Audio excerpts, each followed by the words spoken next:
Our reading this morning is from a not very well-known part of the Bible, the Old Testament Chronicles. It was written after the people of Judah, now known as Jews, had returned to a ruined Jerusalem and a destroyed temple after 80-some years of exile in Babylon. And the Chronicles were one writer's attempt to retell Hebrew history, particularly of the tribe of Judah, for the exiled generation in new and fresh language. The Chronicles repeat a lot of what can be found in other parts of the Bible, and it's full of lists of kings and genealogies and such. It's not the kind of thing, if you're looking for inspiration from the Bible, it's not the kind of thing you'd pick up for light and easy reading on a Saturday night. But it was a big deal long about 460 BC because it was fresh and new to remind the exiled Judeans of what their history was. But this Chronicles contains some gems, like this story of King Solomon giving thanks to God for having completed the temple in Jerusalem at an enormous cost, but with the benefit of giving Israel a unified nationhood. 12 tribes, 12 provinces finally came together under this one national symbol, the Great Temple. It didn't last that long. The northern tribes and the southern tribes divided after the death of Solomon. But for those few shining moments, Israel was unified under King Solomon in the glorious new temple. Here is the story in a nutshell from 2nd Chronicles. Solomon completed building the temple of God and the royal palace, the projects he had set his heart on doing. Everything was done. Success. God appeared to Solomon that very night and said, "I accept your prayer. Yes, I have chosen this place as a house of worship. If I ever shut off the supply of rain from the skies, or order the locusts to eat the crops, or send a plague on my people, and my people, my God-defined people, respond by humbling themselves, praying, seeking my presence, and turning their backs on violence, I'll be there, ready for them. I'll listen from heaven, forgive them, and restore their land for health." Now, Canada doesn't have a temple, exactly, unless you count the Forum in Montreal, Maple Leaf Gardens in Toronto, or our shining silver spaceship there in downtown Edmonton. But what's important about the passage that Karen just read is what God tells Solomon about how to keep his fragile nation together. Be humble. Seek the divine presence. Turn your back on violence. And whatever happens, your land will be restored to health. Your land will be restored to health. So back in November of 2013, the Sunday after the 50th anniversary of the assassination of John F. Kennedy, I preached in the church back in Oregon about how the United States has been living in a long, dark shadow of that assassination, as well as the others that happened in the 1960s, because the American people have never come to know the full truth, the complete details of those bloody events, and that has led, as you're probably very aware, to conspiracy theories, some of them plausible, some of them just honey-crusted nut bar crazy. But it's led to a general distrust of government in the United States. The thing is, you need light to cast a shadow, and the United States has provided plenty of light for the world in the post-World War II era. And if you know the history, you can tick them off real fast. I mean, the Marshall Plan that rebuilt Western Europe, the Berlin Airlift, the marvelous and very efficient disaster aid that the U.S. does so well, those huge strides in medicine, sanitation, science, agriculture, industry that the U.S. is rightly famous for, civil rights, space exploration, jazz, rock and roll, pre-steroid baseball. And there have been American leaders who have celebrated that great light. The best practitioner of that, of course, has been Ronald Reagan, when he misquoted and taken out of context actually, but quoted our Protestant Congregationalist ancestors about the shining city on a hill, a beacon for all who must have freedom. If you were paying attention back in 1980, you heard that line over and over again. So USA, number one, American exceptionalism, smiling American soldiers handing Hershey bars to refugee children, as opposed to what's happening now to refugee children.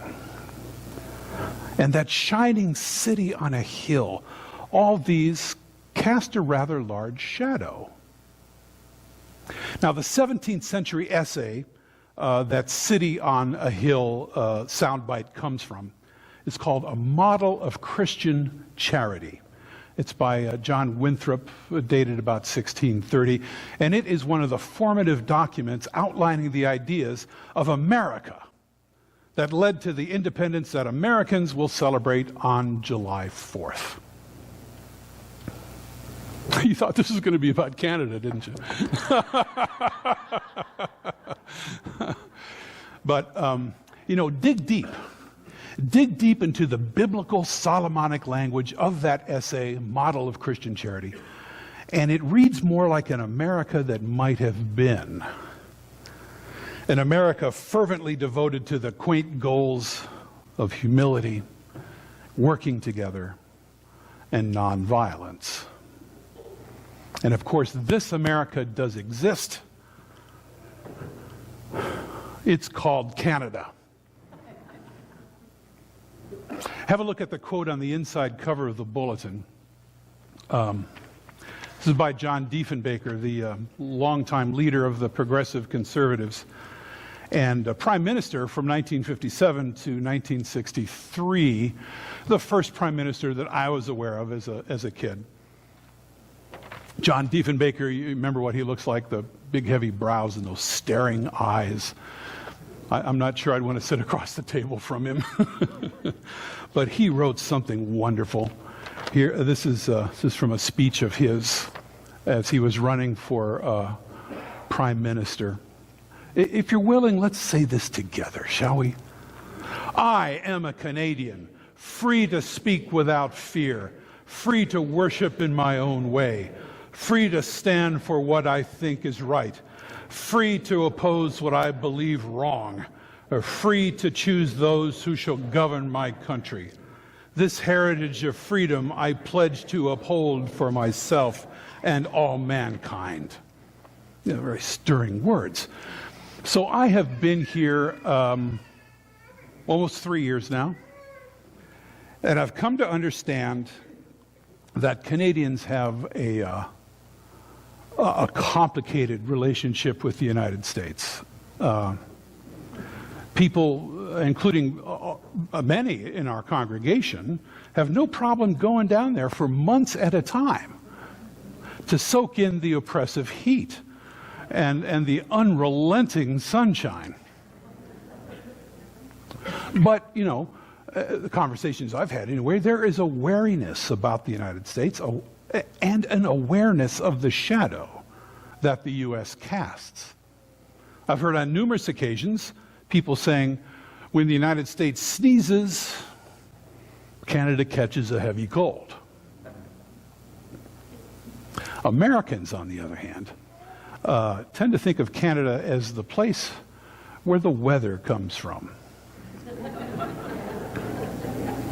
The most frightening words that you could hear where I grew up weren't duck and cover, when you see the flash, or mutually assured destruction. That was scary. So was tornado warning, pretty scary words. But the scariest words were Alberta Clipper. I mean, if you live in Chicago, Cleveland, New York, Detroit, Boston, Baltimore, you know, the Alberta Clipper is going to dump 3 feet of snow on you and blow the shingles off your roof, and it's all Canada's fault. It's basically what Americans get.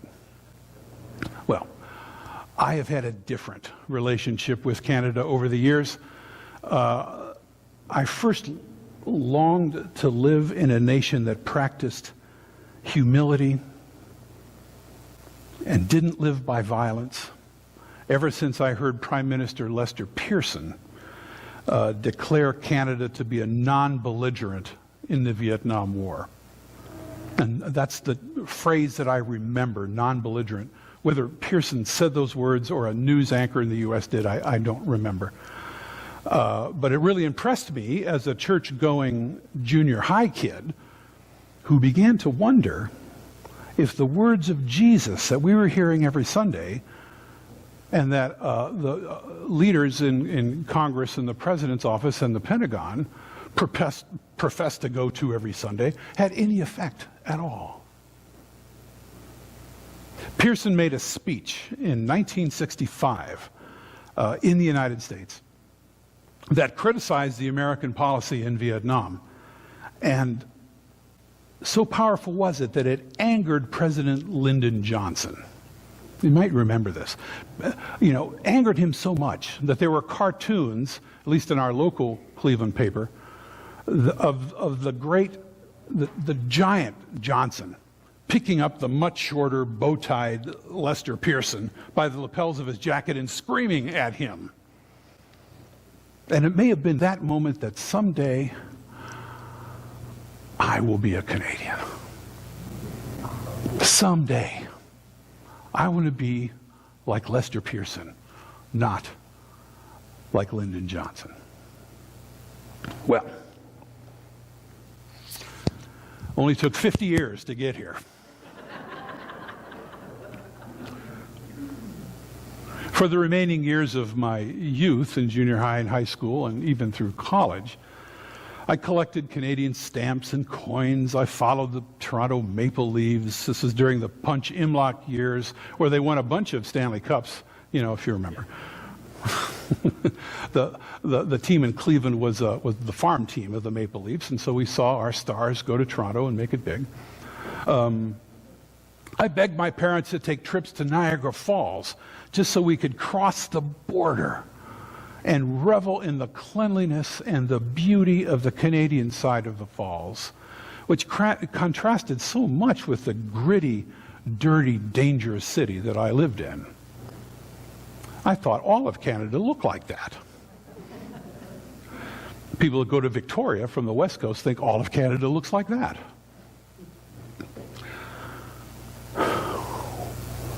I've always wanted to be Canadian.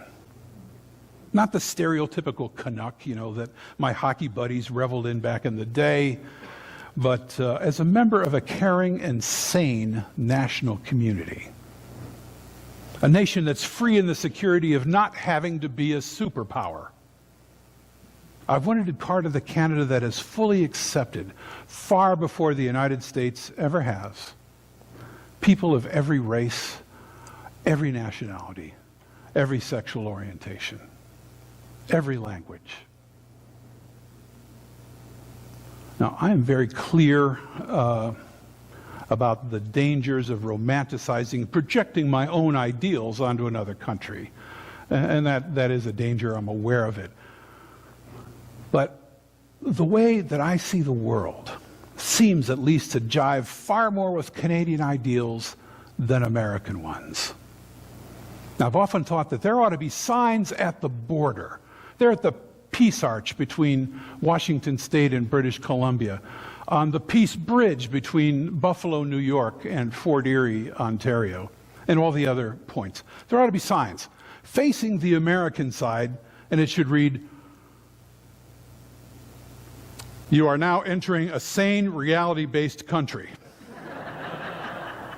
Please leave your firearms and your superior attitudes at the border." Well, like I said, I'm well aware of Canadian history. I was just telling Gladys that on my trip up here 3 years ago, dragging a trailer, I read Canadian History for Dummies. So I'm really kind of up to speed, you know. But I am aware of this nation's mistreatment of indigenous people. That's the proper response there. Of this nation's mistreatment of its First Nations, of escaping African slaves, Asian refugees over the years, of this nation's challenge to keep the Dominion together in spite of its deep cultural and linguistic differences. I'm aware of all of that. I'm aware of the issue of religious intolerance playing its ugly way out in Quebec. I'm aware of the broken treaties and the structural unemployment and the pipeline conflicts and the general mistrust between and among the regions of this vast country. I watch, you know, the news and listen to CBC too. But, of course, I'm also aware that there are hosers out on the Henday that would just as soon run you off the road as look at you. Now, if there were an accident, of course, that same hoser would come over and say, "Can I help you out?" Of course. But as one who still holds an American passport, as one who did his bit for the United States through military and government service, and as one who will ironically celebrate Canada Day by slipping across the border to visit a grandbaby, I am deeply thankful that there is a nation that considers itself one nation among the many of the world that does not celebrate Canadian exceptionalism, but in fact understands that it is one nation among 192. I am deeply grateful that there is a nation that's willing to listen to and honor agreements with Indigenous people and Métis people. There was an agreement signed this past week that probably seemed impossible 10 years ago with the Métis people. I'm deeply grateful that there is a nation that has agreed that health care is a basic human right for all people, and that automatic weapons are not a basic right for all people. When I had my time in a hospital a couple years ago, you know, I told my surgeon that every morning I get up and salute the Queen and give thanks for Tommy Douglas. I think I've said that in here. But that same surgeon said, you know, not that many Canadians actually salute the Queen every morning. You're going to have to, you got a lot to learn, kid.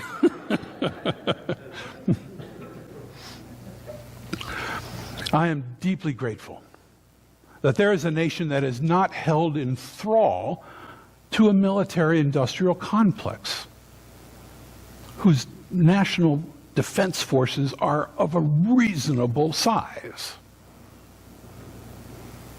I'm grateful for a nation that truly welcomes everyone, really does, no matter what their culture, their color of their skin, or their language, rather than merely toss around tired platitudes about accepting tired, poor, huddling masses yearning to breathe free. You know where those words are from? Statue of Liberty. Yeah, right. There is a spiritual depth to this country, even if people are not showing up to church quite as much anymore. There is a spiritual depth to Canada. There's a lack of anxiety. When people from the States ask me, well, how do you like living up there? I say, well, I'm a whole lot less anxious.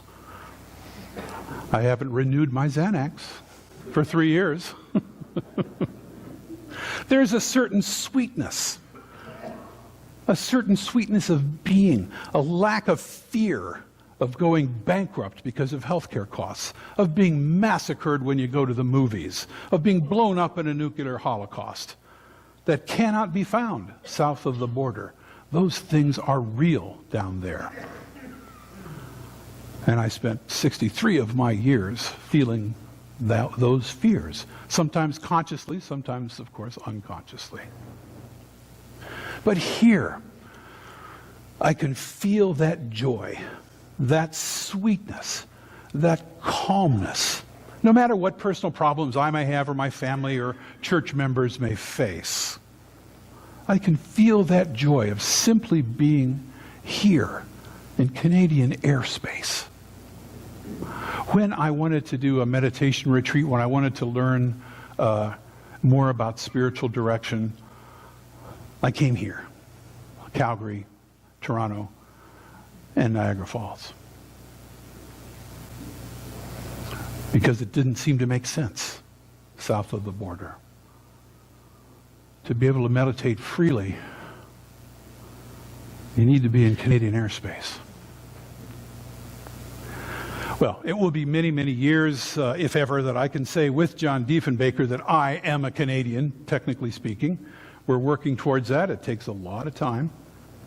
But at this moment, in my 67th year, and Canadians' 152nd year, I can only remind you, those of you who are Canadian citizens, of what a wonderful country you have, and to state my deep gratitude for having allowed me to come and serve you.